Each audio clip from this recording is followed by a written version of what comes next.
I was in a vice president role. I was so senior in the business.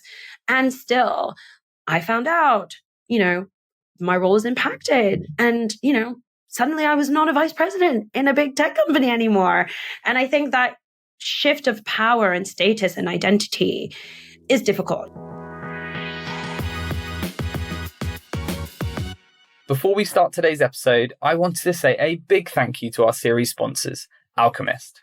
Alchemist is an industry-leading learning and development company whose learning journeys and experiences help organizations such as John Lewis, Sony, and the NHS who want to grow, change, or transform by putting the learner first to optimize organizational performance. We've been huge fans of Alchemist for years and really admire the way in which they approach blended learning that allows people to explore concepts and ideas in a new and unique way. To find out more about Alchemist and the way they work with organizations, head over to thisisalchemist.com/40-minute mentor. Welcome back to 40-Minute Mentor, the podcast on a mission to raise aspirations and inspire the next generation of category-defining founders. From purpose-led entrepreneurs to Olympic champions, you'll learn firsthand from today's successful leaders on what it takes to be brilliant, all in just 40 minutes. Today, I'm joined by Abadesi Osunsade, the founder and CEO of Hustle Crew, co-host of the Techish podcast, and the author of Dream Big, Hustle Hard, the Millennial Woman's Guide to Success in Tech. Over the last 15 years, Abadesi worked at some of the biggest names in tech, including Product Hunt, HotelTonight, Amazon, and Groupon. Throughout those years, Abadesi has experienced her fair share of layoffs, but that didn't put her off. She went on to land six-figure salary roles and start Hustle Crew, a diversity and tech community and training company. We're big fans of the work that Abadesi does here at JBM, so I'm beyond excited to share her story and mentorship with you all today. Abadesi, thank you for joining us on 40-Minute Mentor. How are things? Yeah, great. Thank you. I'm feeling really gassed up after that intro. Well, that's the aim. Nice. It's all very, very fair, and I'm buzzing to get you on and to chat more about your career. But before we do, we always feel like we should warm you up with some quick fire questions. So if you're happy to answer these after me, we'll get into it. First up, I grew up wanting to be on the Barney show, like Barney the dinosaur. I was really jealous of the kids in that show. I was obsessed with that. And I just thought that is so cool. I want to be dancing and singing with Barney instead of going to school. My teacher doesn't dance and sing like Barney. So yeah, for a very long period of my life, I assumed that's where I would end up.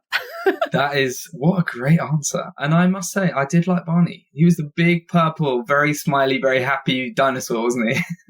He just made everything fun. And yeah, when you're at that age, that's just, it's a vibe. That was the vibe of my childhood. I was like, yes. Love that. And you'll be surprised in it. That is the first time anyone's ever said Barney. So thank you very much.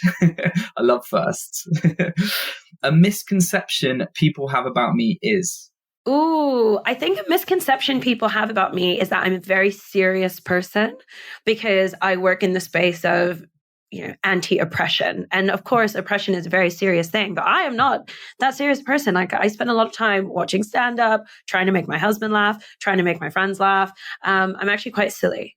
And I have a good sense of humor. So yeah, I definitely am not super serious all the time. Nice. We're going to be friends. This is good. I love anyone that doesn't take themselves too seriously. That's great. I guess switching gears, the last time I cried was when? I cry a lot. I am just one of those people. A song can make me cry. A poem can make me cry. An advert can make me cry. The last time I really cried was Saturday night. I watched with my husband The King's Man, which is like the third movie in the Kingsman series. It's an adaptation from a comic book. But the third installment was like a prequel, the origin story. So you go back to the First World War and how the war started. And, it's a real tearjerker. A lot of people lost their lives. A lot of young men lost their lives. So yeah, that got me crying. Do you know what? Ever since becoming a dad, my daughter's just turned 7. And honestly, there are little things that just choke me up. And it's normally to do with kids or sad things or parents and kids.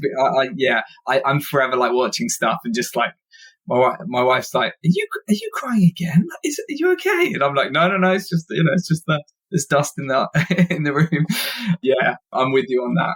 If there was one thing I could change about entrepreneurship, it would be the obsession with raising funding and raising capital. I actually think a lot of businesses can be done without that, and probably far more profitable and sustainable businesses. And it is frustrating that, raising around is now like a legitimizing factor, or like something that shows you as successful. Yeah, I just think we should have more people willing to start a business by hook or by crook, by their bootstraps.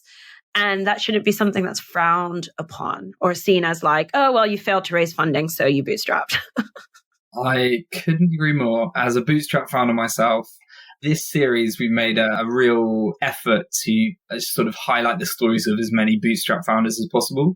And I'm really looking forward to sharing their stories, because it's so impressive to do what you do, and what a lot of people, I think it's never really had the credit, I think, in the tech press and in the wider ecosystem. We don't celebrate bootstrap founders enough. And so I think we can do that today and for the rest of the series. So thank you for sharing. My biggest failure to date is?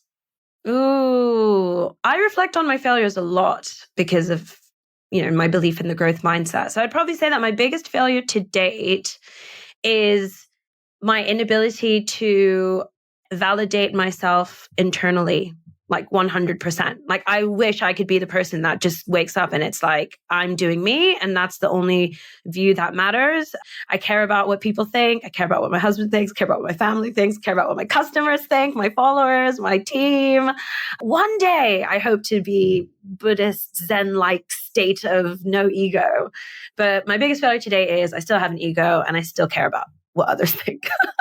No, I'm with you there. I worry about that a lot. Just like, oh, what if they thought this about me or that? And yeah, that stuff does keep me up at night. And I think it was also when you're building something that you're really passionate about, you really do care like how the brand comes across as well. And that's something that I've struggled with, is that as you grow and you have to let your baby go a bit, you're just slightly nervous sometimes. And that's something that takes a bit of time to get over, isn't it? Well, thank you, Abadesi. I feel like we've already got a good little glimpse into the humorous side of you, the emotional side of you, some of the things that really you're passionate about, but we're going to dive into the story more. So do you mind giving our listeners a bit of a whistle-stop tour of your CV? Yeah, a bit more about your journey into tech and what got you initially interested in the industry? Were there particular barriers to entry? Share a bit more of your story if you don't mind. Yes. So I remember being in sixth form and deciding what to pick for my degree, filling out UCAS forms, all that kind of stuff, and reading an article that said that women with economics degrees earned more than any other social science graduate. So I thought, okay, I'm going to study economics. That's a done deal. I mean, I already knew I was going to study economics because my parents were immigrants and they'd been telling me what I was going to do with my life for my whole life. So my dad was like, you're going to study economics like me. And I thought, okay, go for it. But yeah, I studied economics. I graduated in 2009, and the economy in 2009 probably was looking a bit like the one today in 2022. A lot of layoffs, a lot of downsizing, access to credit and capital was not so easy. And that meant that I was happy to just take any job that I could. And I worked in retail throughout university. I worked in Selfridges, actually. So my first actual work, which doesn't really go on my CV that often, was just working full time in retail after uni until I could find a job. I was doing an internship at the Financial Times through a diversity scheme. I was on an editorial internship there, but I was also just interviewing like crazy, like all graduates do. And I ended up spending 18 months in my first, full-time permanent city role organizing conferences for investment bankers. Why did I do that? If I'm honest, it was the first permanent role I was offered at the time when there was a big ass recession. I don't have like a fancy story to finesse here. I was just like, wow, someone's willing to pay me $25K. I think it was a $25K job that then got bumped up to $27K. And I was like, woohoo, I'm happy to get it. But around this time, I started to hear about the startup game through my university friends. I heard about Groupon. I heard about equity packages, things that I never heard about, never knew existed. I thought you just got paid your salary. Now I was learning you could get paid your salary and then eventually a massive windfall of cash in the form of shares. So I thought, let me get into the startup game. I was also very influenced by the movie The Social Network. So I know there are a lot of people that got into startups because of that movie. Like, wait, I can be a billionaire for building apps with my homies? Let me do this. I don't want to wear a suit. I don't want to dress up for work. So yeah, that then became the roller coaster of the last decade, truly a roller coaster working in London's startup scene. I feel incredibly privileged to have joined Groupon a year before the IPO. And that was my first ever job in tech. And it was such a rocket ship to be on. 3 years at Groupon was followed by 1 year at Amazon, 1 year at HotelTonight. I was the only Black employee at HotelTonight's London office. And that created a lot of interesting moments. Some would call them banter. Some, i.e. me, would call them problematic. And that is where the idea for Hustle Crew began. I realized so many of us are just moving through the world, trying to do our best in our careers. But because of our cultural background, the difference in our lived experience, we are ignorant of the ways we're hurting other people. We're damaging other people's confidence, self-esteem. We're throwing people under the bus without even realizing it because we're interrupting them for the 50th time this meeting. So I just really wanted to do something about this. And it started with a community. So we would meet every first Saturday of the month in the London South Bank Centre because it was free to do that.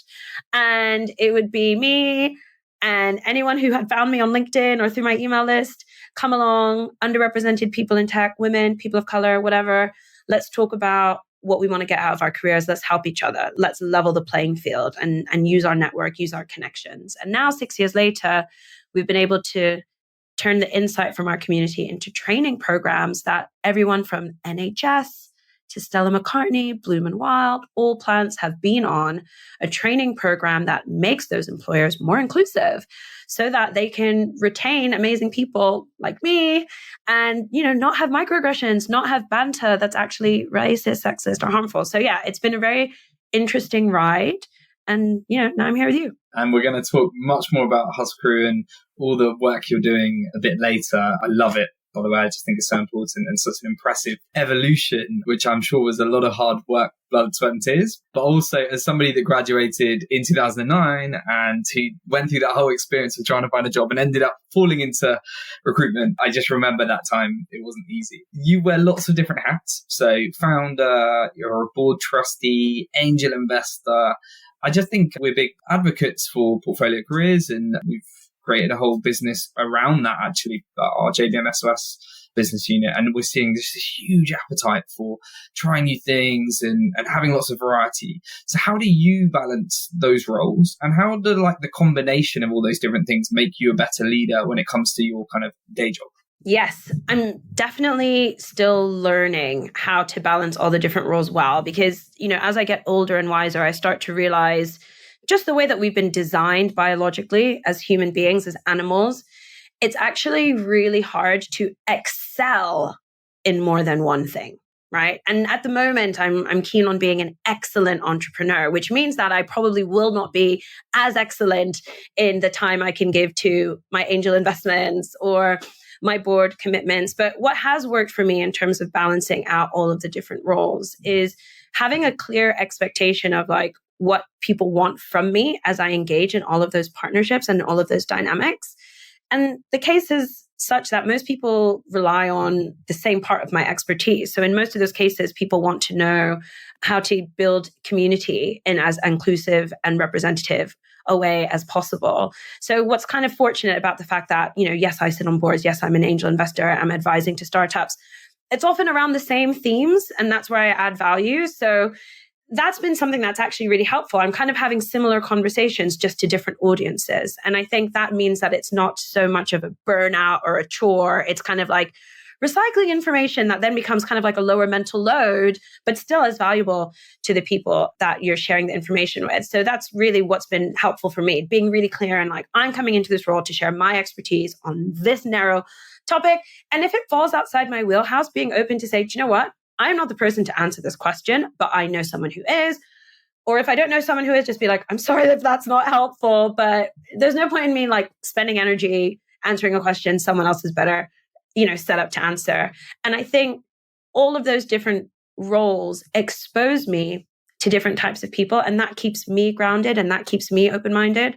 One of the hardest things about being a founder in London startup scene that's focused on diversity is that you can get very stuck into the same set of people and the same crowd and the same crew. Like everyone around me is working on diversity stuff. Everyone around me is the first Black woman to do that, the first Black man to do this, the first brown face to do that, the first hijabi to do this.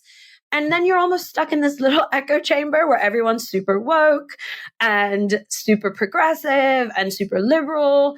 And then we're just missing the whole half of the conversation of people who are going to vote Tory next election and la-da-da and la-da-da. And I'm just like, I need to stay open-minded because otherwise I'm going to be the problem that I'm trying to solve. And I don't want that.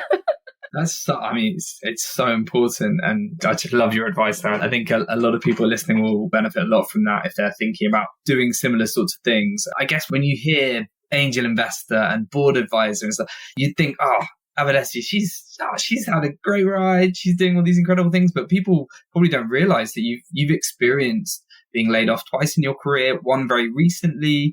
And I think it's really important to share some of these like real stories. And so do you mind sharing a bit more about your experience and how that it made you feel? And I think particularly in this climate where a lot of people listening to this might be in a similar situation, like how did you ultimately bounce back stronger for those experiences? Absolutely. Yes. So my first layoff was in March 2020. I had been working in Product Hunt's community team, and a lot of teams were downsizing due to the upcoming macroeconomic conditions. And, that kind of hit me by surprise. It was just a couple of months since we'd had a team offsite. We'd all been hanging out and it was really fun. And at the time, what really got me through that was to remember that it was not personal. It was not a reflection of the work that I'd been doing in the team. It was not a reflection of like what the CEO thought of me, what my boss thought of me. It was just the company and decisions, honestly, just like beyond my pay grade, beyond my control. That really helped. But, the most recent layoff that happened, I was in a vice president role. I was so senior in the business. And still, I found out, my role was impacted. And, suddenly I was not a vice president in a big tech company anymore. And I think that shift of power and status and identity is difficult. I think getting laid off when you're older, in some ways it's easier because you have more experience, but in some ways it's harder because you can't just like walk into any other opportunity, right? You really got to be intentional and careful about what you do next. So when I found out I was being laid off from my vice president role, I felt so many emotions. The first negative emotions that came up was just a real sense of disappointment, like genuinely like I'd failed, because I had this opportunity to go in-house with a Hustle Crew client.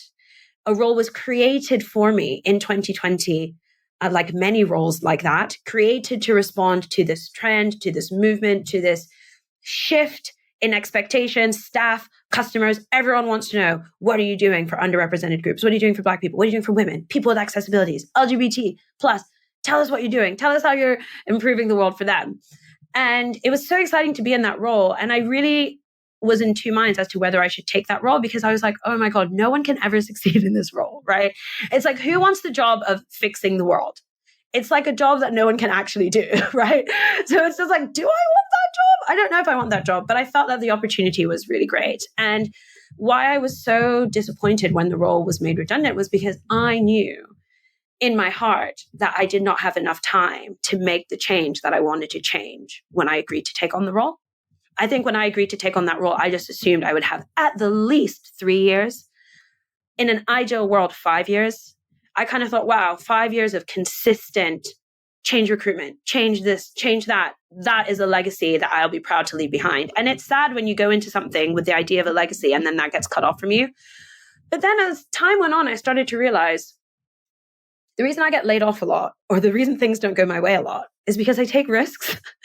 I'm a big risk taker. Product Hunt also created a role for me. They were like, hey, our community team's expanding. We want someone who's like a bit of a creator, but also a bit of a partnerships builder, this, that, or the other. Do you want this? And I was like, yeah, great, let's do it. But then 2 years later, they're like, actually, this role isn't quite what we thought we needed it to be. And the market's changing. Sorry. I'm like, okay, that's fine. And then it happened again. Someone approached me and was like, hey, we want to create a role for you. What do you think? What do I think? Yeah, cool. Let's do it. 2 years later, tech is a fast moving industry. Things change. And as it so happens, a role that made a lot of sense 1 year might make no sense 2 years later, at least not for that business, not for that time, not for that shareholder, whatever it might be. So I guess what has helped me bounce back from it is realizing that the only reason I'm getting laid off is because I am maximizing my courage. I am maximizing my opportunities.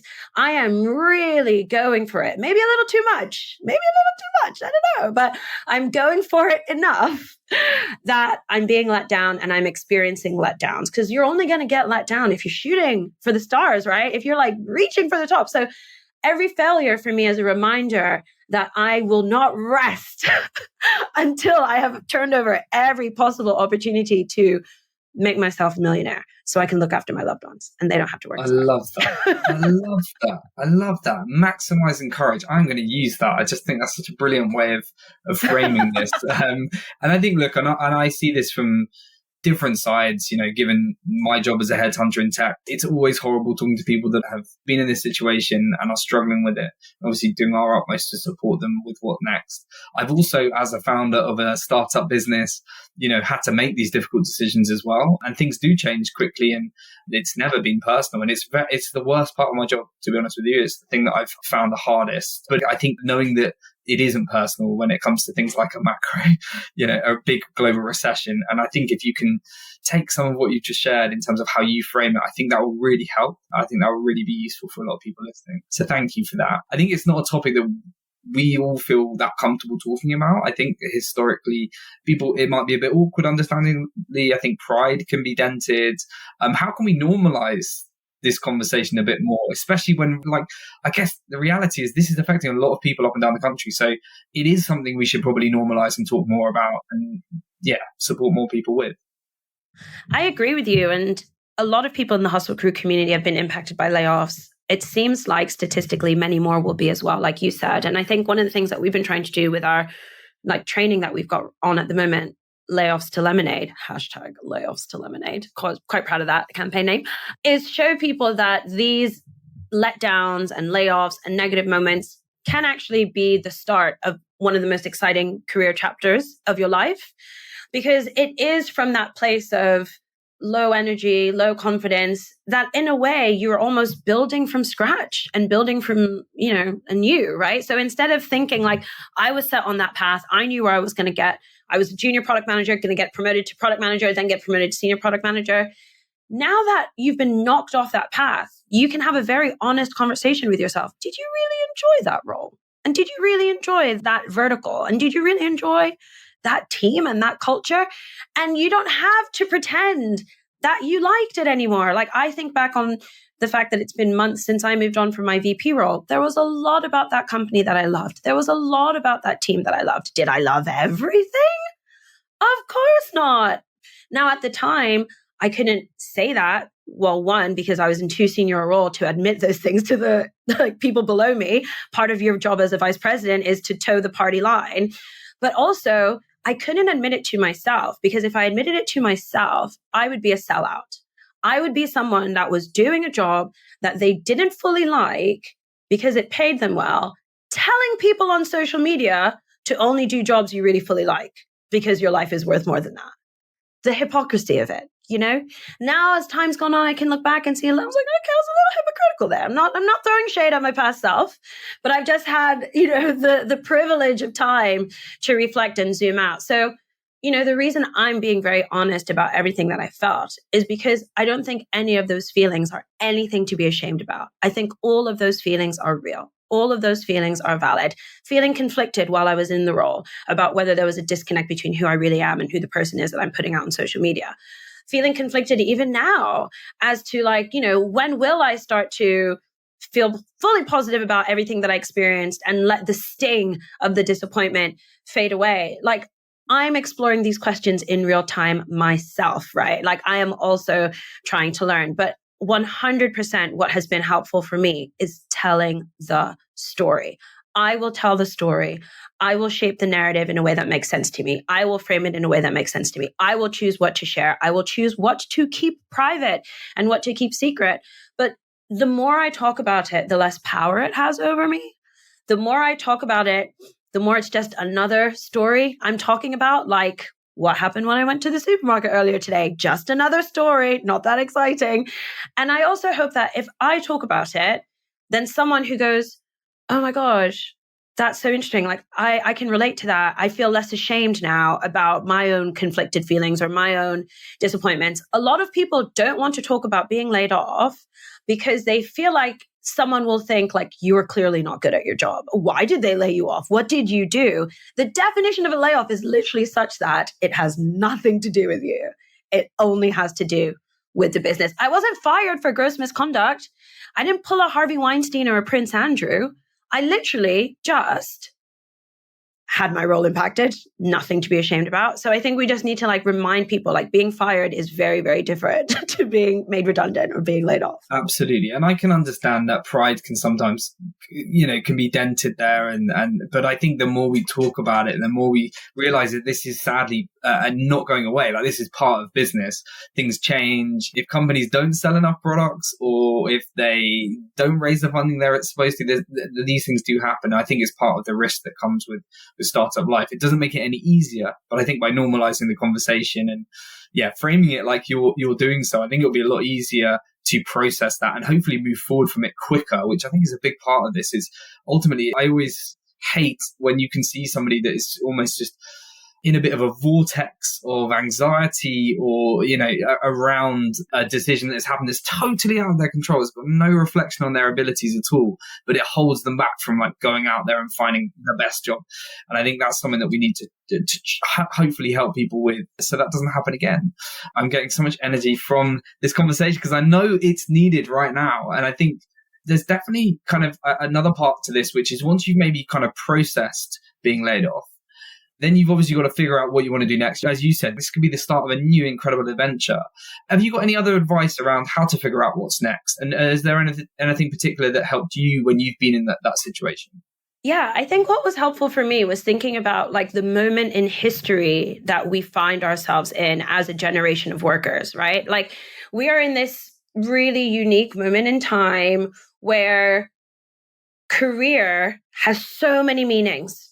Right? Career has so many meanings. Like, it's not just I pick a vocation like shoemaker or butcher and I do that for 60 years and then I hand the skills on to my children and they carry on the family name. And it's also not just, well, I've got to stick in this corporate job until my retirement comes and, I've got to be reliable.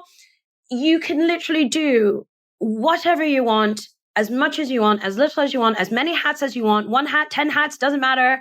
There are so many ways to make money, basically, right? Like, a career at the end of the day is that combination of like investing your time in a meaningful way so that the value created from it helps you get the life that you want, right? That's how I see it. It's like, what am I going to choose to use my time on so that the output of that time investment leads to the goals that make sense to me, leads to the outcomes that make sense for me. And I feel like we need to appreciate the amount of information we have. We now have this opportunity to look at the world, the opportunities in it, look at ourselves, look at our households, look at like our desires and needs, and do this incredible mapping exercise where it's like, who am I? What do I care about? What am I good at? What am I willing to sell time-wise, service-wise, skill-wise? And then what's out there and how much are they willing to pay for it? And then just go for it. You could have a new job every 6 months if you wanted. I mean, your income will be incredibly variable and you'll probably be exhausted, but you could literally have a new job every year, every 2 years. You can have a different career every decade. If you don't want to earn a lot of money and you're welcome to have income disruptions, you can change that trajectory even more quickly. If you want to retire with £1 million, there's literally an infinite number of ways that you could do that. You could like have a very regular, ordinary job, save a lot, work slowly. You can take high risk, high paid, lucrative jobs, hope for a cash out, invest wisely, whatever. So I guess what I'm trying to say to people is like, it's literally the choose your own adventure of careers right now. No other generation of humans has ever had it this good. And I know I'm saying that as someone who's been laid off in a time of macroeconomic crisis. Those things are true, but what's also still true is that we are still living in a capitalist system. And a capitalist system exists because capital is constantly moving through it. So what a time to be alive. Yeah, it is so true. And we see this as headhunters, the amount of, even though there's a lot of doom and gloom put out there in the press, and there are, of course, a lot of people being affected by the restructuring of companies, but there's also incredible opportunities that were coming to our door every single day, from earlier stage companies, disruptive startups to later stage ones that have already got product market fit that are kind of turbocharging towards IPO.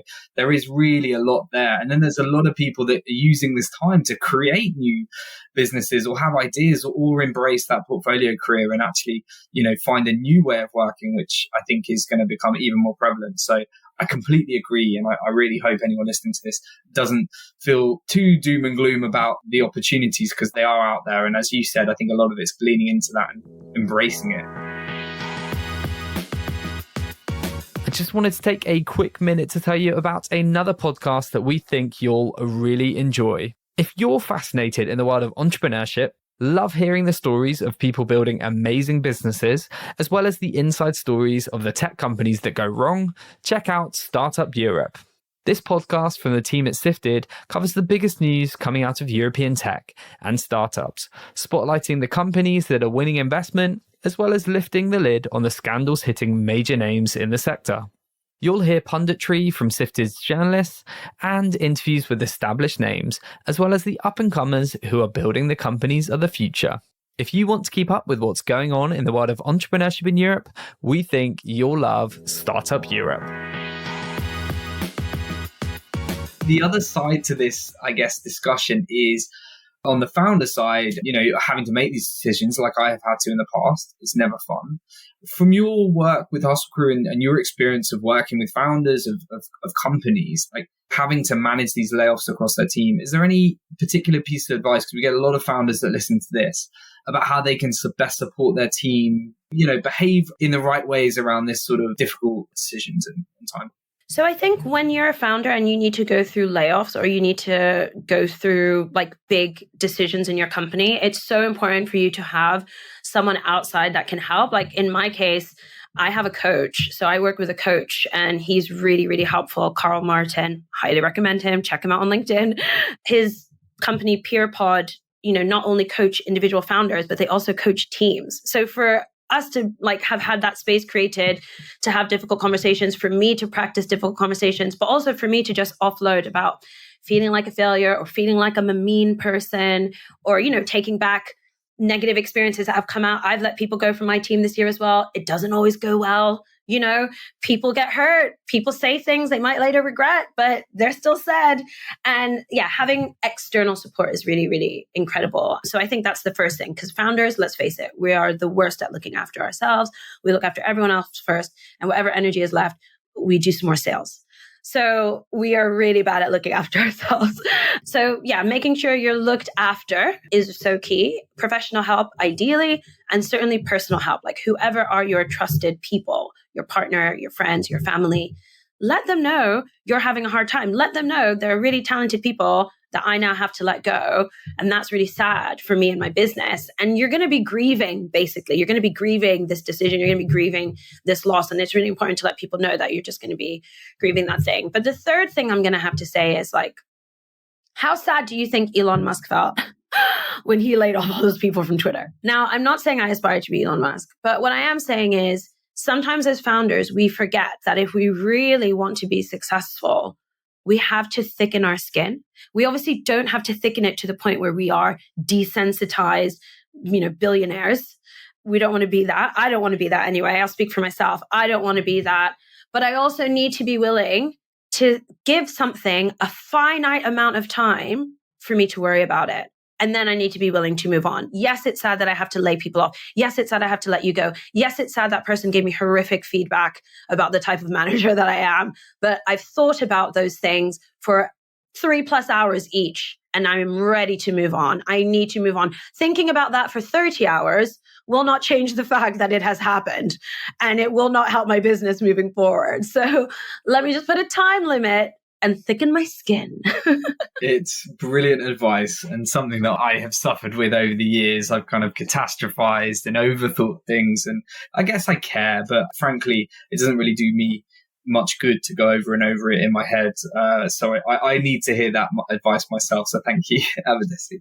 We've shared a little bit about Hustle Crew and the work you're doing, but I feel like we've teased our audience enough. Can you share a bit more about how Hustle Crew came to be, a bit more about those early days, and for any aspiring founders that are listening to this, like what were the first few months, the first year like? Because I know you didn't run it kind of full time. You were doing this alongside other things, which is very impressive. Yeah. So I think for me, Hustle Crew started as me kind of dipping my toes into entrepreneurship, right? I was like, I'm going to start a community. Starting a community felt like no pressure. It doesn't matter if it succeeds or fails.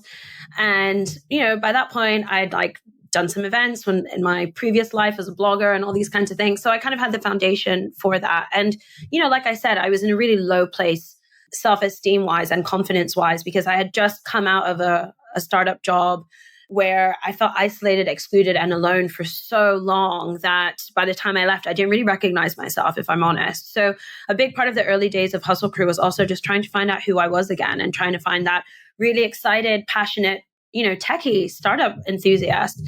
One of the things that I was really obsessed with the whole time I was working, from when I graduated into my first few jobs, was reading things like Harvard Business Review, reading about business, like the world of leadership, the world of business. And one of the things I was always very acutely aware of was it distinctly lacked voices like mine and experiences like mine. Like I would always feel like something was missing from leadership education. And as Hustle Crew's community grew, I had the opportunity to join the Prince's Trust Enterprise Program. That was really great because it got me my first business model, my first business plan. And then off the back of that, I joined an accelerator program run by the family. They're like a French fund, which have since stopped operating in the UK, but they're still around. They're still available, mostly seed and Series A. But then spending time in that kind of community was so powerful because I was learning from scale-ups and founders who'd had exits. But yeah, I think probably a pivotal moment in the Hustle Crew journey came when about 1.5 years after I started it, I was offered a job at Product Hunt. Product Hunt is probably one of the most well-known startup communities around. And to go into a community that was so active, so well-known, and play this role of making it more inclusive, making it more representative, but also thinking about, how things can be inclusive from default. I don't know, it just started to make me realize Hustle Crew has this incredible opportunity to fill the gap in leadership training, in leadership education, because we all want to be inclusive leaders. We don't have a place in the future if we're not. So I think, where Hustle Crew has arrived at today, especially thinking about where the world is now versus where it was in 2020, let's say, when Black Lives Matter was trending, I see that there are a lot of businesses that have really good intentions when it comes to inclusion, when it comes to diversity, when it comes to representation. But the impact of their words, their actions just doesn't quite live up to those intentions. And that's really where Hustle Crew comes in. Like Hustle Crew's workshops help you close the gap between your impact and intentions. And the way that we do it is by creating space for teams to practice vulnerability. We think that it's our lack of ability or willingness to admit when we're wrong, where we're wrong, how our culture shapes our decisions or our views, how our identity shapes our actions, our views. That's just not been something that you do at work. That's not been something that you practice at work, but it's been a big part of work. We haven't spoken about it, how our identity shapes how we show up at work, but it's been happening, right? It's been happening. So what we're trying to do at Hustle Crew is instead of shying away from it, come to our training, come to our workshops. We're going to teach you how to be open about the fact that you're white, that you're brown, that you're straight, that you're gay, that you're working class, that you're posh. Don't be ashamed of it, right? We're all humans. And I think humans will only survive if we can remember that we always get more out of reminding ourselves what we have in common, not what makes us different.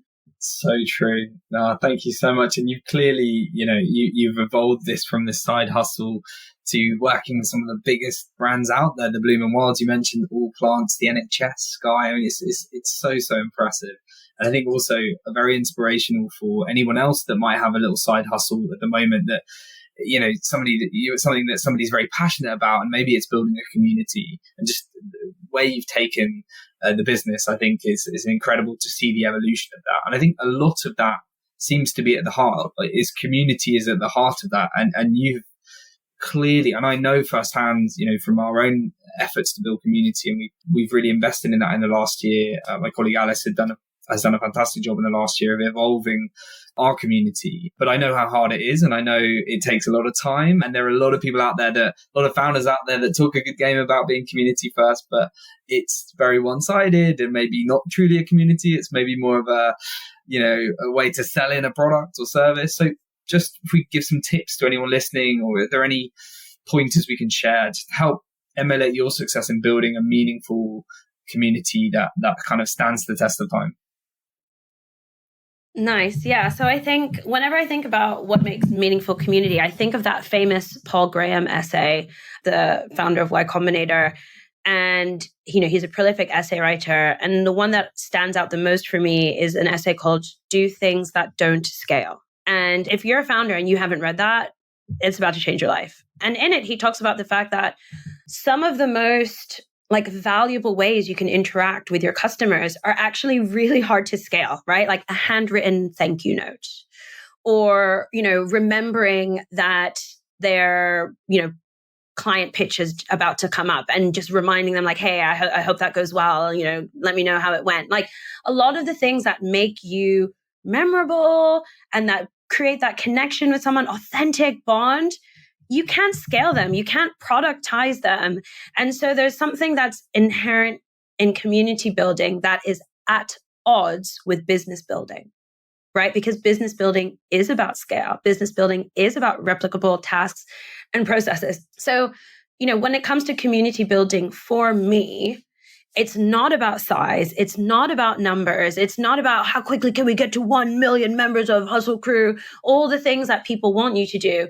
For me, it's about how many meaningful exchanges can we have with individuals? Because ultimately, if I only impact one person this month, but the impact was someone who, was facing homelessness or eviction, has now got a paid job and they can get their bills paid and they're fine. That's so much more important to me than gaining 10,000 new followers or 20,000 followers. You know what I mean? So community for me has always been, what is our purpose? Why do we exist? What's it all for? Why does it even matter? And when people come to us at their time of need in a way that aligns with our purpose, we are there for you.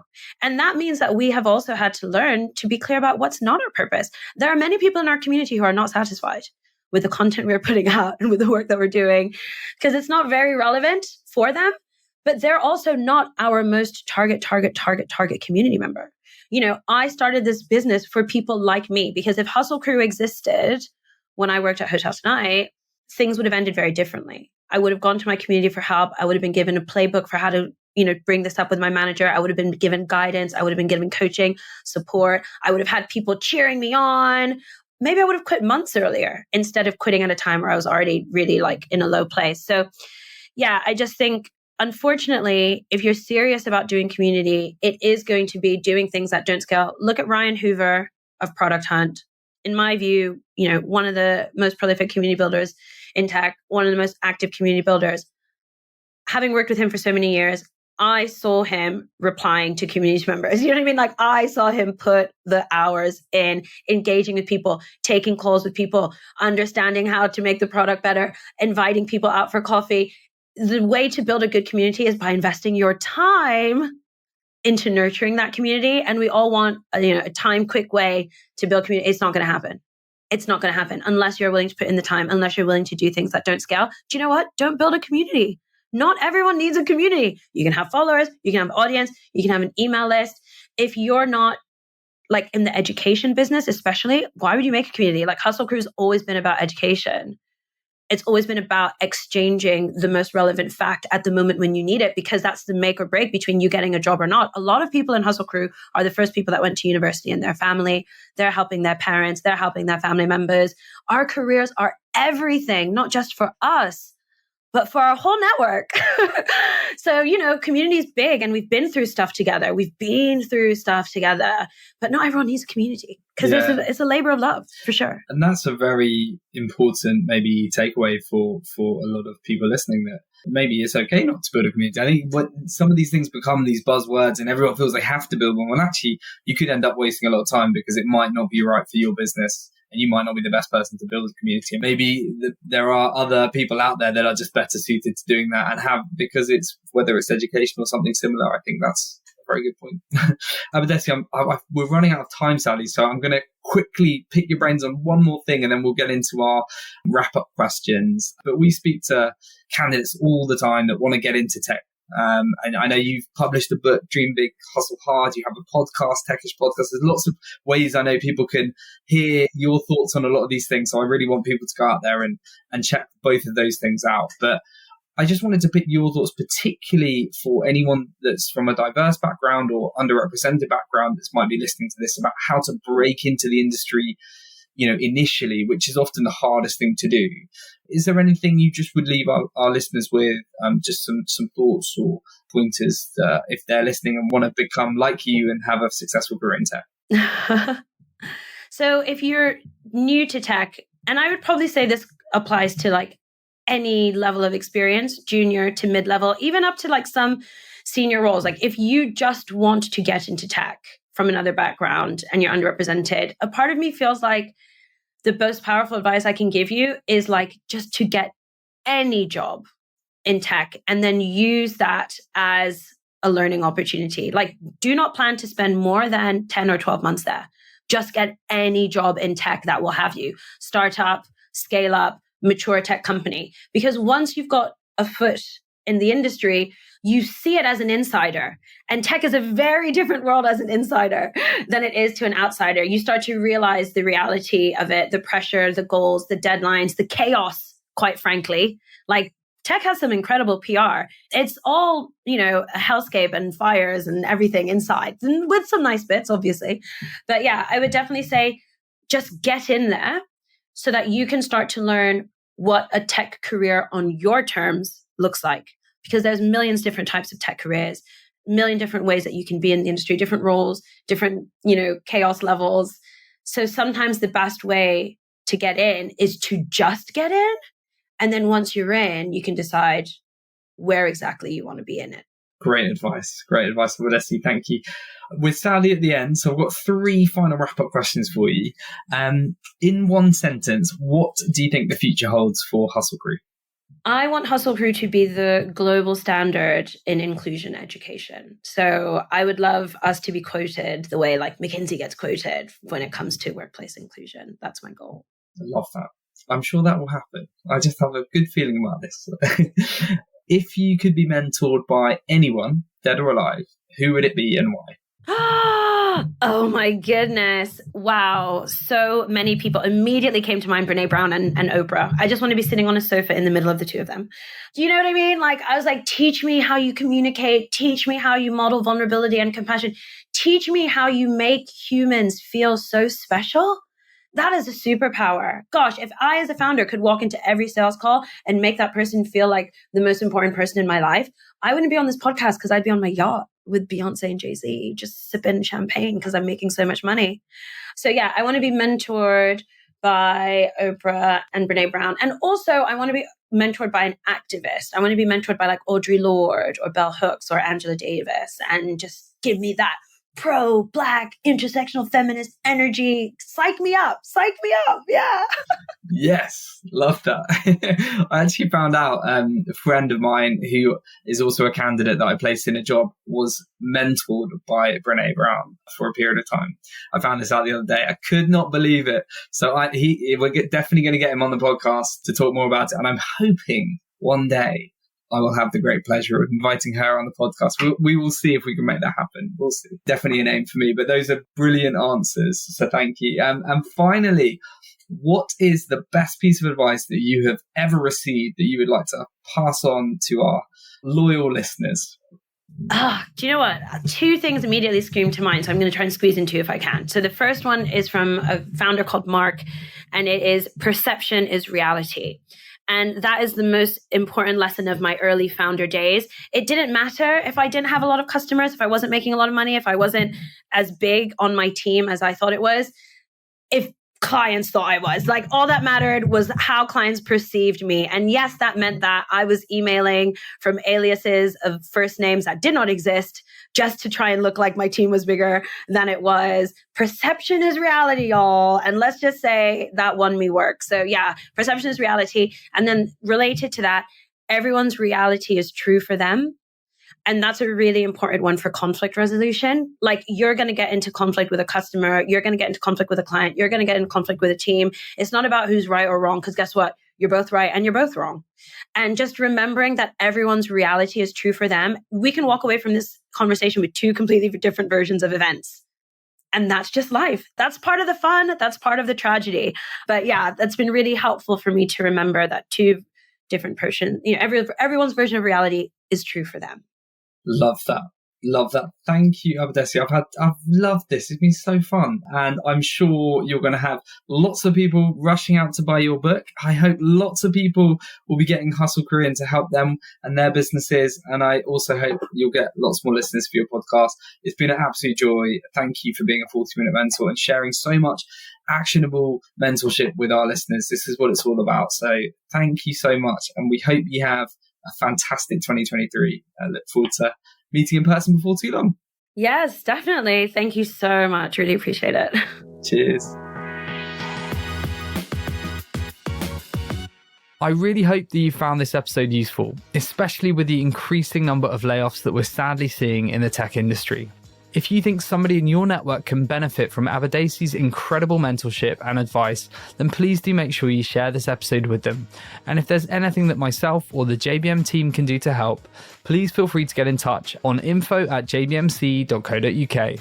And if you'd like to find out more about Hustle Crew and the amazing courses that they offer, check out the links in the show notes. That's all for today, but I'm already looking forward to seeing you again next week for another dose of pocket-sized mentorship. Until then, don't forget to hit subscribe on your favorite podcast platforms. See you next week.